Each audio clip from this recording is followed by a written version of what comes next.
আজ ঐতিহাসিক ৫ আগস্ট। বাংলাদেশে অবশ্য যে জিনিস ঐতিহাসিক না তার সাথেও ঐতিহাসিক লাগানোর প্রবণতা আছে। ছোটবেলায় দেখতাম জনসভা হবে ঐতিহাসিক এই মাঠে, ঐতিহাসিক জনসভা। ব্যক্তির নামে শুধু ঐতিহাসিক বলতে দেখিনি। কিন্তু ৫ আগস্ট সত্যিকার অর্থেই একটা ঐতিহাসিক দিন। বাংলাদেশের জন্য না, পৃথিবীর জন্যই। একজন স্বৈরাচারকে কিভাবে একটা দেশের জনগণ স্বতঃস্ফূর্ত গণ অভ্যুত্থানের মাধ্যমে, আই রিপিট, স্বতঃস্ফূর্ত গণ অভ্যুত্থানের মাধ্যমে, এটা খুব অর্গানাইজ স্ট্রাকচার্ড কিছু ছিল না, তার পতন ঘটায় এবং তাকে পালিয়ে যেতে বাধ্য করে, এ এক অনন্য নজির পৃথিবীর সামনে। এটা পৃথিবীর জন্যই একটা ঐতিহাসিক দিন। শুধু একজন ব্যক্তি বা একটা পরিবার না, একটা দলের মধ্য থেকে নিম্ন পর্যায় পর্যন্ত নেতাকর্মীরা সব পালিয়ে গেছে। সমাজের বিভিন্ন শ্রেণী পেশার মানুষ যারা তাদের সাথে অ্যালাইন্ড ছিল, তাদের দোসর ছিল, তারা পালিয়ে গেছে। এত ম্যাসিভ স্কেলে এই ঘটনা সচরাচর ঘটেনি, পৃথিবীর ইতিহাসেই ঘটেনি। সো ৫ আগস্ট নিয়ে অনেক কিছু করার আছে, অনেক কিছু বলার আছে। সবাই যেটা করছেন, জুলাই আগস্টে দেখছি স্মৃতিচারণ করছেন। স্মৃতিচারণ আমি আরেক দিন করব, ভবিষ্যতের কোনো ৫ আগস্টে, আরও সময় বয়ে যাক। তারপর একটা কাজ একটু আজকে করতে চাই, সেটা হলো মানে প্রত্যাশার প্রাপ্তির হিসাব মেলানো। ইনফ্যাক্ট জুলাই আসার সাথে সাথেই এই প্রবণতা শুরু হয়েছে। টিভিতে যখনই টক শোতে যাই তখনই এই প্রশ্ন, এই পুরো জুলাই মাস ধরে শুনেছি, এখন আগস্ট এসছে, একই প্রশ্ন চলেছে। আমাকে যদি কেউ জিজ্ঞেস করে বর্তমানে ১ বছর, ঠিক ১ বছর পূর্ণ হলো শেখ হাসিনার পালিয়ে যাওয়ার, পতনের, আমি কিভাবে দেখছি, আমার প্রাপ্তি কেমন মনে হয়, আমরা কি হতাশ হব না আমরা আশাবাদী হব? আমার টেকটা এই প্রসঙ্গে বলি। যখনই আমাকে এই প্রশ্ন করা হয় তখন আমি একটা কথা বলি, আসলে আমরা হতাশ হব কি হব না, এটা ডিপেন্ড করবে আমরা আসলে কি প্রত্যাশা করেছিলাম তার উপরে। প্রত্যাশার সাথে প্রাপ্তি মিলল কি মিলল না, প্রত্যাশার সাথে প্রাপ্তির গ্যাপ কতটুকু, সেটার উপরে ডিপেন্ড করবে আমরা সন্তুষ্ট হব কি হব না। সেটা হচ্ছে প্রধান কারণ। এখন কারো প্রত্যাশা যদি অনেক বেশি হয়ে থাকে, প্রাপ্তি যদি অনেক কম হয়, সেটার তুলনায় কম দেখাবে প্রাপ্তিকে, সে হতাশ হবে, খুব স্বাভাবিক। এই প্রত্যাশাটা খুবই সাবজেক্টিভ। এক একজন এক এক রকমভাবে এক এক জিনিস চেয়েছেন। কেউ স্বতঃস্ফূর্তভাবে চেয়েছেন, কেউ তার ধান্দাবাজির কারণে এক ধরনের খোয়াব দেখেছেন। সব কিছুই এই ধরনের পরিস্থিতি আসলে তৈরি করছে। এখন কী কী চেয়েছি আমরা, কী কী পাইনি, সেই আলাপটা আগে করি। একটা কথা শুরুতে বলে নেওয়া ভালো, সম্ভবত আমরা কেউই শতভাগ সন্তুষ্ট নই বাংলাদেশ যেই জায়গায় ১ বছর পরে এসে দাঁড়িয়েছে। এটা নিয়ে সম্ভবত কোনো দ্বিমত নেই। এর বাইরে আমরা কী কী চেয়েছিলাম, কী কী পাইনি বলে আলাপ আছে, সেগুলো নিয়ে কয়েকটা কথা, এবং সেখানে আমার অবস্থানটা আমি একটু বলতে চাই। যেমন আমরা অনেকে এটাকে বিপ্লব হিসাবে দেখার চেষ্টা করেছি, কেউ কেউ ইনোসেন্টলি, কিন্তু এটার যে মূল প্রবক্তারা ছিলেন, মূল যে ইন্টেলেকচুয়াল সাপোর্ট দিয়েছেন, সেই মানুষগুলো এটা বিপ্লব না বোঝার কোনো কারণ ছিল না। সেই মানুষগুলো বেশিরভাগই মতলববাজির কারণে এটাকে বিপ্লব হিসাবে পরিণত করার চেষ্টা করেছেন, এবং এই তত্ত্ব দিয়ে এটা ছড়িয়ে দেওয়ার চেষ্টা করেছিলেন কিছু মানুষের মধ্যে। আমাদের এডুকেটেড মিডল ক্লাসের একটা অংশ এটাকে বিপ্লব বলে ভুল করেছিলেন। ফলে যেটা হয়েছে, যারা বিপ্লব মনে করেছিলেন তারা বিপ্লবের কাছে যা যা চাওয়া যায়, একটা সোশিও ইকোনমিক স্ট্রাকচার, একটা পলিটিক্যাল স্ট্রাকচারের আমূল পরিবর্তন, ওলট পালট, সেটা হয়নি। তাই তারা হতাশ হয়েছেন। আবারও বলছি, ডিপেন্ড করছে কি প্রত্যাশা করা হয়েছে সেটার উপরে। যারা এটাকে বিপ্লবও মনে করেননি, তারা শেখ হাসিনার সময় তো আমরা দীর্ঘ সময় লড়াই করেছি। ইনফ্যাক্ট এটা জুলাই আগস্টের ইস্যু ছিল না, বছরের পর বছর আমাদের লড়াইয়ের ইতিহাস আছে। রাজনৈতিক দলগুলো করেছে, সিভিল সোসাইটি করেছে, ব্যক্তিরাও সামাজিক মাধ্যমে তার যতটুকু সাধ্যে কুলিয়েছে ততটুকু করেছে। এবং জুলাই আগস্টে যখন এই অকল্পনীয় পরিমাণ মূল্য দিতে হলো, তখন খুব স্বাভাবিকভাবে অনেকেই অনেক কিছু ভেবেছেন যে পরদিন থেকে আমাদের পলিটিক্যাল পরিস্থিতি অসাধারণ হয়ে যাবে। আমরা মানুষরা নিজেদের মধ্যে যে সলিডারিটি শেখ হাসিনার সময় ছিল সেটা থেকে যাবে, এবং আমরা নতুনভাবে, একদম নতুনভাবে চমৎকার একটা গণতান্ত্রিক সমাজ গড়ার দিকে খুব দ্রুত এগিয়ে যাব। আমাদের দেশের দুর্নীতি অনিয়ম কমে যাবে, আমরা একে অপরের প্রতি সহমর্মী হয়ে উঠব, যেমন আমরা শেখ হাসিনার সময় ছিলাম, বিশেষ করে শেষ সময়গুলোতে ছিলাম। এনারাও হতাশ হয়েছেন, তারাও হতাশ হয়েছেন, কারণ তারা এইভাবে এক্সপেক্ট করেছেন, সেটার কারণেই হতাশ হয়েছেন, যদি এটা হওয়ার কোনো কারণ ছিল না। ডক্টর ইউনূস সরকারের উপরে অনেক বেশি প্রত্যাশা অনেকের ছিল, যেহেতু ডক্টর ইউনূসের মতো একজন দিকপাল, সারা পৃথিবীর মানদণ্ডেই এত বড় ব্যক্তিত্বের একজন মানুষ দায়িত্ব নিয়েছেন, অনেক বেশি প্রত্যাশা ছিল। তিনি অনেক কিছু করতে পারবেন। তার টিম সিলেকশন নিয়ে প্রশ্ন থাকলেও শেষ পর্যন্ত অ্যাজ আ টিম এটা ভালো হবে, কিন্তু আসলে অনেকের বিবেচনা এবং আমার বিবেচনায়ও এই টিম একদমই ভালো করেনি। মানে আমি মাথায় রেখে বলছি যে ডক্টর ইউনূসের জন্য পারফর্ম করা কঠিন ছিল। শেখ হাসিনার সময় আমাদের বছরের পর বছর আমাদের প্রত্যেকটা রাষ্ট্রীয় প্রতিষ্ঠানকে একেবারে ধ্বংস করে ফেলা হয়েছে, এটা নিয়ে আমি দ্বিমত করি না। কিন্তু সেই ধ্বংসযজ্ঞের মধ্যে দাঁড়িয়েও আরও ভালো করার সুযোগ ছিল।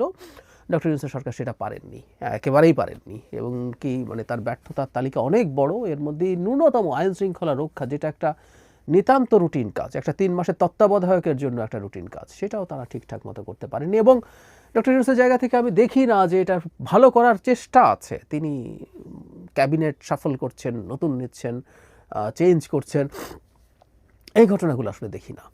ফলে তার শাসন আমলটা নিয়ে আমাদের হতাশা আছে, আমরা বেটার জায়গায় থাকতে পারতাম, এটা ঠিক। এর মধ্যেও আসলে একটা বড় দায়ও তার আছে যে এই সরকারটা সেই অর্থে নিউট্রাল না। এই সরকারের 2 জন ছাত্র উপদেষ্টা থাকা নিউট্রালিটি নষ্ট করেছে বলে আমি মনে করি। তাদেরকে জনগণ এই ছাত্রদের দলের সাথে অ্যালাইন মনে করে, এবং যারা খোঁজ খবর রাখে তারা জানেন এই 2 জন অ্যালাইন। এমনকি জনাব নাহিদ ইসলাম যখন উপদেষ্টা ছিলেন তখনও তিনি আসলে এনসিপি হওয়ার আগে নাগরিক কমিটি এবং বৈষম্য বিরোধী ছাত্র আন্দোলনের সাথে খুবই কানেক্টেড ছিলেন। উমামা ফাতেমা এটা বৈষম্য বিরোধীদের সম্পর্কে বলেছেন যেটা হেয়ার রোড থেকেই পরিচালিত হতো, এগুলো আসলে আমরা জানি। সো এই সরকারের নিরপেক্ষতা প্রশ্নবিদ্ধ হয়েছে। প্রধান উপদেষ্টার যে এনসিপির প্রতি বায়াস আছে সেটা দেখা গেছে। আমি স্মরণ করব তিনি পদত্যাগ করতে পারেন এই অভিমানের কথা তিনি নাহিদ ইসলামকে জানিয়েছেন। আবার অন্য কোনো দল যেমন বিএনপির সমালোচনা করছেন কঠোরভাবে, এই জিনিসগুলো হয়েছে। ফলে এই সরকারের নিরপেক্ষতাও যখন প্রশ্নবিদ্ধ হয় তখন এই সরকারটা আসলে আমাদের এই প্রত্যাশা যেটা ছিল সেটার আশপাশে যেতে পারে না। আমরা রাজনৈতিক দলগুলোর উপরে অনেক প্রত্যাশা করেছিলাম। আমরা মনে করেছিলাম যে পোস্ট 5th অগাস্ট রাজনৈতিক দলগুলো নিজেদের মধ্যে অসাধারণ গণতান্ত্রিক মানসিকতা দেখাবে, তাদের মধ্যে তর্ক বিতর্ক থাকবে কিন্তু মোটা দাগে গণতান্ত্রিক মানসিকতা থাকবে, অনেকেই মনে করেছিলেন। আমি ব্যক্তিগতভাবে আসলে সেটাও মনে করিনি, সেটাও এক্সপেক্ট করিনি, কিন্তু অনেকে মনে করেছিলেন। আবার অনেকে এমনও মনে করেছেন যে আমরা একেবারে সব কিছুতেই একমত হয়ে যাব, যেহেতু আমরা শেখ হাসিনার বিরুদ্ধে একমত ছিলাম। এটা হয় না আসলে। শেখ হাসিনার পতনের জন্য আমাদের যে চাওয়াটা ছিল, এর পরবর্তীতে প্রত্যেকটা দল তার নিজস্ব এজেন্ডা আছে, নিজস্ব পরিকল্পনা আছে, তাই তাদের মধ্যে মতপার্থক্য দ্বিমত এগুলো থাকতেই হবে, থাকারই কথা ছিল। এই হচ্ছে দলগুলো সম্পর্কে। অনেকে মনে করেছেন দলগুলোর লোকজন চাঁদাবাজি করবে না, তারা ভালো হয়ে যাবে, সরকারের কর্মকর্তারা, প্রজাতন্ত্রের কর্মচারীরা, আমরা কর্মকর্তা বলি যদিও, সাংবিধানিকভাবে প্রজাতন্ত্রের কর্মচারীরা অনেক ভালো হয়ে যাবেন, দুর্নীতি কম হবে, এরকম নানা স্বপ্ন আসলে চারদিকে দেখা হয়েছে। এবং সেই কারণে হতাশাটাও অনেক বড়। কিন্তু প্রশ্ন হচ্ছে আগেই কি ভালো ছিলাম সব কিছুর পরও? এই প্রশ্ন আবার কেউ কেউ করার চেষ্টা করেন, এবং এই প্রশ্ন যারা করার চেষ্টা করেন তাদের সম্পর্কে আমরা একটু সতর্ক থাকতে হবে। এবার আমি আসলে কি স্বপ্ন দেখেছিলাম বা কেন কম দেখেছিলাম, কতটুকু ভঙ্গ হয়েছে? আমার আসলে একটা স্বপ্নই মোটা দাগে ভঙ্গ হয়েছে। আমি ভেবেছিলাম ডক্টর ইউনূসের সরকার আরও ভালো দেশ চালাবেন, তিনি মানুষের সলিডারিটি ধরে রাখার জন্য চেষ্টা করতে পারবেন। বেশ কিছু বেঞ্চমার্ক, আমি প্রায়ই বলি, আপনারা যারা আমাকে নিয়মিত শোনেন তারা জানেন, তিনি অনেকগুলো বেঞ্চমার্ক তৈরি করবেন। খুব বড় বড় কিছু না, বিশাল কিছু না, হসপিটালে ডাক্তার পাওয়া যাচ্ছে, কিছু স্টেপ নিলেন, কিছু ঔষধ পাওয়া যাচ্ছে। তিনি স্টেপ নিলেন যে আমাদের সামাজিক সুরক্ষা, এই যে এখনও কিন্তু ঠিক আছে ভুয়া নাম ছিল, এখনও কিন্তু এই তালিকাটা তৈরি করা হয়নি। এই বাজেটেও আমরা দেখেছি এই খাতগুলোতে বরাদ্দ বেশি হয়নি, শিক্ষা, স্বাস্থ্য বা সামাজিক সুরক্ষা না। এগুলো বেঞ্চমার্ক হতে পারতো যে খুব সিগনিফিক্যান্ট একটা ইনক্রিজ এখানে অন্তত কাগজে কলমে দেখানো হয়েছে। প্রশাসনের দুর্নীতির একটা বড় অংশ তিনি কমিয়ে আনতে পারবেন, সেটা আমরা দেখতে চেয়েছিলাম। না, সেটা হয়নি, সেটা হয়নি। বরং আমরা এটা বলবো তার প্রশ্রয়ে ছাত্রদের একটা বড় অংশ এই প্রশাসনের নানান রকম দুর্নীতিতে, তদবিরে জড়িয়ে পড়েছে। তো এইগুলোর জায়গায় হতাশা আছে। তিনি মানে দুর্নীতি বা সুশাসন নিশ্চিত করার জন্য যেখানে যেখানে চাঁদাবাজির অভিযোগ বিএনপির বিরুদ্ধে করা হয়, ট্রুলি বিএনপির গ্রাসরুটের অনেকেই এর সাথে জড়িত হয়ে গেছে, কিন্তু সরকার কতগুলো পদক্ষেপ নিয়ে বেঞ্চমার্ক সৃষ্টি করতে পারত, আইন শৃঙ্খলা নিয়ে বেঞ্চমার্ক সৃষ্টি করতে পারত, কিন্তু করেনি। এই একটা জায়গায় আমার হতাশা আছে। আমি আবারও বলছি, তিনিও বাংলাদেশকে অসাধারণ কিছু বানিয়ে ফেলবেন সেটা মনে করিনি, সেটা এক্সপেক্টও করিনি, কিন্তু ওটুকু হতে পারত। এর বাইরে যা যা ছিল আসলে এগুলো হওয়ার কথা ছিল না।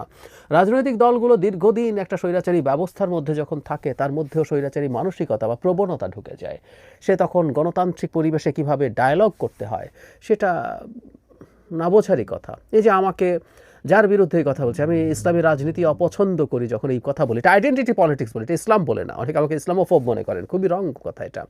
বিজেপির বিরুদ্ধে আবার কি পরিমাণ বক্তব্য আছে যে কেউ দেখতে পারেন, কারণ ওইটাও একটা আইডেন্টিটি পলিটিক্স। আমি বাঙালি জাতীয়তাবাদও যে একটা আইডেন্টিটি পলিটিক্স এবং পরিত্যাজ্য, সেটা নিয়েও লিখেছি, কথা বলেছি। কিন্তু যখনই বলছি আমাকে বিভৎস গালিগালাজ করা হয়, আমাদের র্যাডিক্যাল ইসলামিস্টদেরকে নিয়ে যখন কথা বলেছি গালিগালাজ করা হয়েছে, এমনকি যেটা খানিকটা হতাশার, এনসিপিরও যখন সমালোচনা করেছি তখনও দেখা গেছে একই ধরনের আক্রমণাত্মক এবং গালিগালাজের মতো কথা। এটা নিয়ে যে আমি খুব অবাক হয়েছি তা না, কারণ শেখ হাসিনার সময় আসলে আমরা এতেই অভ্যস্ত ছিলাম। তারা যখন বল প্রয়োগ করছে, গালি হচ্ছে কথা দিয়ে বল প্রয়োগ করা। সো এই প্রবণতা আমরা অভ্যস্ত হয়ে পড়েছি। আমরা এখন পরস্পরের বিরুদ্ধে সেটা ব্যবহার করছি। এটা একটা গণতান্ত্রিক ব্যবস্থায় ধীরে ধীরে ঠিক হবে বলে আমি আশা করি। সুতরাং এটা নিয়েও আসলে খুব বেশি হতাশ হওয়ার বা মাথা ঘামানোর কিছু নেই। জরুরি কথাটা হচ্ছে আমরা এমন একটা জায়গায় যেন চলে না যাই যে আমরা পরস্পরের শত্রুতে পরিণত হই এবং যে কোনো মূল্যে একজনের চাওয়াকে আমরা হ্যাম্পার করার চেষ্টা করি। যে যেমন আমরা নির্বাচন নিয়ে নানান আলাপ করছি, এক এক দল এক একভাবে ভাবছে, সেই আলাপটা তারা করতেই পারেন নির্বাচনের জন্য বেশি সময় কম সময় পাওয়া নিয়ে। কিন্তু কেউ যদি মনে করেন যে নির্বাচনটাই হতে দেব না, সেটা একটা খুবই খারাপ ব্যাপার হয়ে দাঁড়াবে, সেটা একটা বিভৎস ব্যাপার হয়ে যাবে। ওটা একটা রেড লাইন, ওটা আমাদের ফলো করতে হবে। আমরা আমাদের তরুণরা পোস্ট 5th অগস্ট যা হয়েছেন, যা করেছেন, সেটা নিয়ে অনেকে হতাশ বোধ করছে যে এই তরুণরা প্রাণ হাতে নিয়ে বুলেটের সামনে দাঁড়িয়েছিল, কিন্তু 5 আগস্টের পর থেকে তাদের অনেকেই নানান অনিয়ম, দুর্নীতি, অন্যায়ের সাথে জড়িয়ে গেছেন। আমরা এই আলাপ করেছি, এটার জন্য প্রধান উপদেষ্টার একটা বড় দায় আছে। তিনি তাদেরকে ক্ষমতার কাছে ফর্মালি ক্ষমতায় নিয়েছেন, দুজনকে প্রথম, তারপর 3 জনকে উপদেষ্টা বানিয়েছেন, মন্ত্রণালয়গুলোতে ছাত্র প্রতিনিধি রাখার ব্যবস্থা করেছেন, আর ইনফর্মালিও বাইরে থেকে প্রচুর তদবিরবাজি, টেন্ডারবাজি তারা করে গেছেন, আমরা জানি, জেনেই বলছি। কিন্তু এটা হতাশ হওয়ারও কিছু নাই। এই কথাগুলো আমি খুব খোলামেলা বলেছি, অনেকের কাছে খারাপ লাগে, বিস্তারিত ভিডিও করেছি। যে তরুণরা বিসিএস চাকরি করতে চেয়েছিলেন, বিসিএস যারা চাকরি করতে যান, প্রধান অংশ করাপ্ট হন, আমি সবাইকে বলছি না। সো এই তরুণরাও যারা এই চাকরি করতে যেতেন, তাদের একটা বিরাট অংশ এই দুর্নীতির সাথে জড়াতেন, রেন্ট সেকিং করতেন। তো তারা এখন রেন্ট সেকিং যদি সুযোগ পান, এখন করবেন না কেন? এটাও খুবই প্রত্যাশিত। এই সমাজে, এই পচে যাওয়া সমাজে, যেখানে এখন দুর্নীতি নিয়ে কোনো রকম কোনো প্রশ্ন নাই, কেউ একজন দুর্নীতি করে বাড়ি গাড়ি মুহূর্তে যদি করে ফেলেন, এই সোসাইটিতে কেউ প্রশ্ন করে না। বরং আমরা ওই জায়গায় যেতে না পারা জনিত হতাশা বোধ করি। পরিবারগুলো চায় তাদের সন্তান ওই জায়গাটায় যেতে পারুক, যাতে সে রাতারাতি এসব করতে পারে। এগুলো তো আমাদের সামনে আসলে খুবই ক্লিয়ার। সো এই সমাজ থেকে রাতারাতি সব পরিবর্তন হয়ে যাবে, এটা মনে করারও আসলে কোনো কারণ নেই, আমি মনে করি না। সো যা যা হচ্ছে এগুলো আবারও বলছি, সবই প্রত্যাশিত। কিন্তু আসার জায়গা যেটা, আমি 5 তারিখে দাঁড়িয়ে বলছি, মানে শেখ হাসিনার মতো একজন ইতর অসভ্য মানুষকে আমরা পদচ্যুত করতে পেরেছি এবং তাকে পালিয়ে যেতে বাধ্য করতে পেরেছি, যিনি এই 2-3 দিন আগেও বলছিলেন মুজিবের মেয়ে নাকি পালায় না, শেখ হাসিনা নাকি পালায় না। এটা আমরা করতে পেরেছি। এর চেয়ে বড় অর্জন, এই একটা অর্জনের ওজন আমি মনে করি বাকি সব অর্জনের চাইতে বেশি, মানে বাকি সব হতাশার চাইতে বেশি। হতাশাকে এক পাল্লায় যদি আমরা তুলে দিই, কেন এটাকে আমি এত বড় করে দেখি, মানে আমরা আমাদের দেশটাকে কেমনভাবে গড়তে চাই, আমরা সেটা নিয়ে তর্ক বিতর্ক করছি, আমরা সংবিধান সংস্কার নিয়ে আলাপ করছি, আমরা আইন সংশোধন নিয়ে আলাপ করছি, নানা রকম আলাপ আলোচনা আমরা করছি, মানে আমরা আমাদের আইডেন্টিটি নিয়ে আলাপ করছি, আমাদের এখানে ইডিওলজিক্যাল ডিবেট হচ্ছে, এগুলো বাড়াবাড়ি হচ্ছে, কোনো সন্দেহ নাই, কিন্তু হচ্ছে।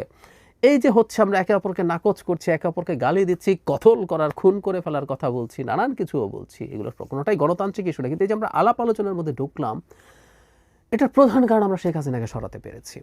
মানে শেখ হাসিনা যতদিন ছিলেন, তিনি কত সাল পর্যন্ত থাকবেন, আমরা এটা নিয়ে অনেকে কনফিউজড হয়ে গিয়েছিলাম। 2041-42 বলতেন সবাই, দেখা যেত তাও নাও হতে পারতো। ফলে রাষ্ট্র নিয়ে আমাদের যাবতীয় চিন্তা, আমাদের সমাজ নিয়ে যাবতীয় চিন্তা, আমাদের যাবতীয় যত পরিকল্পনা, কোনো কিছুই হতো না ওই ইতর নারী যদি আমাদের পদে, মানে আমাদের ব্যারিয়ার হিসাবে আমাদের পথের মধ্যে থাকতেন। তাকে আমরা পতন ঘটাতে পেরেছি। এই কারণে আমি বলি, এই একটা জিনিস আমাদের যাবতীয় হতাশাকে সরিয়ে ফেলার জন্য, হতাশাকে গুঁড়িয়ে দেওয়ার জন্য, সবার হতাশাকে ছাপিয়ে যাওয়ার জন্য যথেষ্টের বেশি এখন আমরা আমাদের স্টেট নিয়ে কাজ করতে পারছি, করব। তবে সেটা যাতে একটা নির্দিষ্ট পর্যায়ে থাকে, কারণ আমরা এটা স্মরণ রাখবো, পোস্ট 5th অগস্ট আমাদের যে পরিস্থিতি হয়েছে, আমরা এখনও খুব এক্সট্রিম পর্যায়ে চলে যাইনি, কিন্তু এই যে গণ অভ্যুত্থান সফল হওয়ার পর ইজিপ্টে কি হয়েছে আমাদের সেটা মনে রাখার প্রশ্ন আছে। সুতরাং একটা নির্বাচন হয়ে গেলেও যে সব শেষ হয়ে যাবে তা না, ওখানে একটা নির্বাচন হয়েছিল, কিন্তু তারপর কি পরিস্থিতি হয়েছে, সে কীভাবে সামরিক শাসন আসলো মাথায় রাখতে হবে। বা তিউনিসিয়াতেও যেভাবে এক্সট্রিম পর্যায়ে চলে গিয়েছিল বাকবিতণ্ডা, সংকট, সংবিধানের আলোচনা, আমাদের এগুলোও স্মরণ রাখতে হবে। আমি যদি তুলনা করি, আমরা এখন ওই পর্যায়ে যাইনি, কিন্তু আমাদের এই প্রাথমিক কাজটা তো হয়ে গেল। আমরা এই 5 আগস্টে আমার আরেকটা জিনিসও খুব মনে পড়ে, সেটা হচ্ছে আওয়ামী লীগের ওপরে প্রতিশোধমূলক কর্মকাণ্ড খুব বেশি হয়নি। আমি আসলে এত মুগ্ধ হয়েছি এই সময়টা নিয়ে যে বাংলাদেশের মানুষ এই কাজটা করতে পেরেছে। আমি নিজে ভীত ছিলাম, ব্যক্তিগত পর্যায়ে এত বেশি অন্যায় অত্যাচার করেছে আওয়ামী লীগের লোকজন, বিএনপি তার সর্বোচ্চ পর্যায় থেকে চেয়েছে, কিন্তু চাইলেও যে সেটা রক্ষা করা হবে সেটা আমার মনে হয়নি। আমার মনে হয়েছিল হাজার হাজার, কয়েক হাজার মানুষ হত্যাকাণ্ডের শিকার হতে পারেন, সেটা হয়নি। কি অসাধারণ ব্যাপার! তার চাইতে বড় কথা, 5 তারিখ থেকে 8 তারিখ পর্যন্ত 3 দিন দেশে সরকার ছিল না। মানে কি হতে পারতো না সেদিন, যে কেউ যে কারো বাসায় গিয়ে ডাকাতি, ব্যাংক ভেঙে ডাকাতি, জুয়েলারি, আমি প্রায় বলি বাইতুল মোকাররমের মতো একটা মার্কেট যেখানে এত জুয়েলারির দোকান, এগুলো লুট হয়ে গেলে কে কি করত? অবিশ্বাস্যভাবে আমরা এগুলো কিছুই করিনি, সেই অর্থে কিচ্ছু হয়নি। ডাকাতের কতগুলো গুজব আওয়ামী লীগের কিছু লোকজনের দিক থেকে হয়তো ছড়ানো হয়েছিল, দু একটা জায়গায় হয়তো খানিকটা সমস্যা হয়েছে। আমরা জাতি হিসেবে ওই সময়টায় কি অসাধারণ বিপদের দিনে আমরা খুব নীতি বা নৈতিকতাপূর্ণ জাতি মনে করি না আমি আসলে। আমরা দেখছি তো এখন আমরা কি অবস্থায় চলে গেছি, কিন্তু ওই সময়গুলোতে আমরা কি অবিশ্বাস্য নীতি নৈতিকতার মধ্যে ঢুকে গিয়েছিলাম, আমরা কীভাবে কি অবিশ্বাস্যভাবে পরস্পরের পাশে দাঁড়িয়েছিলাম, এক অকল্পনীয় স্মৃতি। সুতরাং 5 আগস্ট 1 বছর পরে দাঁড়িয়ে আমি মোটেও হতাশ নই। শেখ হাসিনাকে আমরা ঝেঁটিয়ে বিদায় করিয়েছি, খেয়ে দিয়েছি, বাকি কাজ আমরা পারবো। আমাদের একটু ধৈর্য ধরতে হবে, এবং এই ধৈর্যটা আমরা যাতে ঠিকঠাক মতো ধরতে পারি। আমরা এখন পর্যন্ত একটা গণতান্ত্রিক উত্তরণের পথে এগিয়ে যাচ্ছি, একটা নির্বাচনের দিকে এগিয়ে যাচ্ছি। নানা রকম গুজব নানানজন ছড়ানোর চেষ্টা করবে, সেই নির্বাচনটা হয় এবং নির্বাচনের পরে যে সরকারটা হবে তার সমালোচনা হবে, তার বিরুদ্ধে আন্দোলন হবে, কিন্তু সেই সরকারটা একটা নির্বাচিত সরকার এবং তার 5 বছর থাকার অধিকার আছে। যে কোনো নির্বাচিত সরকারের, গ্রহণযোগ্য নির্বাচনের দ্বারা নির্বাচিত সরকারের 5 বছর ক্ষমতায় থাকার অধিকার আছে। এই বাস্তবতা মেনে যদি আমরা আমাদের ভবিষ্যৎ, যারা বিরোধী দলেও থাকবেন তাদের কর্মপরিকল্পনা ঠিক করেন, পরের নির্বাচনে তারা চেষ্টা করবেন তাদের ট্র্যাকশন পাওয়ার জন্য, এমনকি ক্ষমতায় যাওয়ার জন্য, এই প্রসেসটা যদি কেউ মাথায় নিতে পারি, আমি বিশ্বাস করি আমরা সুন্দর দিকে এগিয়ে যাব। সো আমি যেহেতু অনেক বেশি প্রত্যাশা করিনি, অনেক বেশি স্বপ্ন দেখিনি, এই যে এটা হয়ে যাবে সেটা হয়ে যাবে, এত কিছু যেহেতু ভাবিনি, শুধুমাত্র ডক্টর ইউনূসের ক্ষেত্রে প্রত্যাশার খানিকটা খটকা আছে, সেটা মেলেনি। এর বাইরে আসলে আর যা হচ্ছে এগুলো আমার কাছে খুবই প্রত্যাশিত বিষয় বলে মনে হয়। অর্থাৎ আমি প্রত্যাশাই যেহেতু করিনি, আমার প্রত্যাশা পূরণ না হওয়া জনিত মন খারাপ বা খারাপ লাগা অনেক কম। 5 আগস্টের পর থেকে বহু বক্তৃতায় অনেক প্রোগ্রাম হতো, আমি আশাকে নিচে নামিয়ে রাখতে বলছিলাম, প্রত্যাশাকে নিচে নামিয়ে রাখতে বলেছিলাম, কারণ আমরা এটা আমাদেরকে হতাশ করবে, তখন আমাদের অর্জনগুলো আমরা আসলে দেখতে পাবো না। আমাদের একটা অর্জন, শেখ হাসিনারকে এটা করতে পারা, এই জিনিসটার মাথায় রাখি, এই অর্জনটাকে মাথায় রাখি, এবং শেখ হাসিনাকে কেন আমরা সরাতে চেয়েছিলাম সেটা যদি মাথায় রাখি, আমরা বাকি কাজ আসলে ঠিকঠাক করতে পারবো বলে আমি সিরিয়াসলি বিশ্বাস করি।